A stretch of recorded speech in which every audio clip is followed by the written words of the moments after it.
Assalamualaikum warahmatullahi wabarakatuh. Kembali lagi di channel Jerik TV. Kali ini kita akan membahas materi tentang bahasa komputer, yaitu tentang bahasa pemrograman, yaitu mata pelajaran TIK kelas 5 SD. Ya, baik, kita lanjutkan ke materi bahasa pemrograman. Bahasa yang dapat dimengerti oleh komputer hanyalah bahasa mesin. Namun, bahasa ini sangat sulit dimengerti oleh manusia, seperti bilangan biner. Bilangan biner merupakan bahasa pemrograman generasi pertama. Bahasa pemrograman adalah bahasa yang digunakan programmer untuk membuat program. Semakin mudah suatu bahasa pemrograman digunakan, maka semakin cepat juga seorang programmer membuat programnya, sehingga berkembanglah bahasa-bahasa pemrograman dari masa ke masa. Nah, bahasa pemrograman merupakan alat yang sangat berguna dalam pembuatan perangkat lunak atau software. Kita lanjut. Bahasa atau perkembangan bahasa pemrograman. Nah, ada 5 generasi ya. Perkembangan bahasa pemrograman. Yang pertama itu bahasa generasi pertama atau first GL, first generation language. Generasi bahasa tingkat rendah yang menggunakan sistem bilangan biner, yaitu 0 dan 1.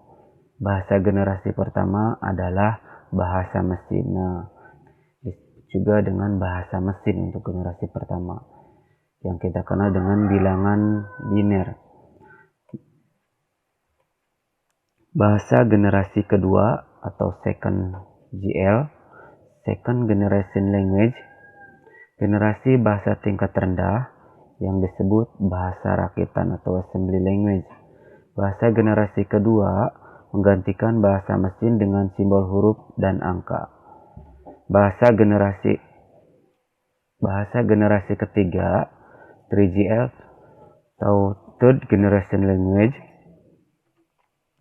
generasi bahasa tingkat tinggi yang ditulis dalam bentuk teks.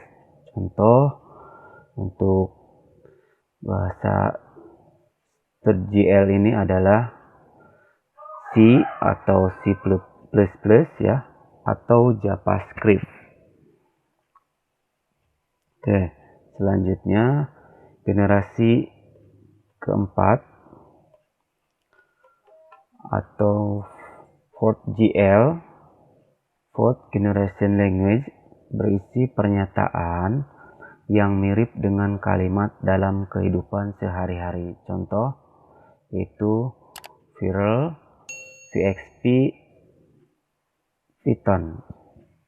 Nah, bahasa generasi kelima atau 5GL, 5 generation language, dirancang untuk membuat komputer mampu menyelesaikan masalah tanpa programmer.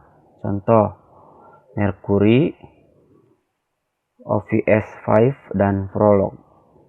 Programmer lebih sering membuat sebuah program menggunakan bahasa generasi kedua, ketiga, dan seterusnya. Karena untuk generasi pertama itu biner cukup banyak ya, atau lumayan sulit. Selanjutnya, bagaimana komputer menjalankan perintah yang dijalankan? Bukankah komputer hanya memahami bahasa mesin? Nah, supaya dimengerti komputer ya, agar komputer memahami bahasa yang digunakan oleh programmer, maka bahasa tersebut harus diterjemahkan dulu ke dalam bahasa mesin. Nah, proses penerjemahan bahasa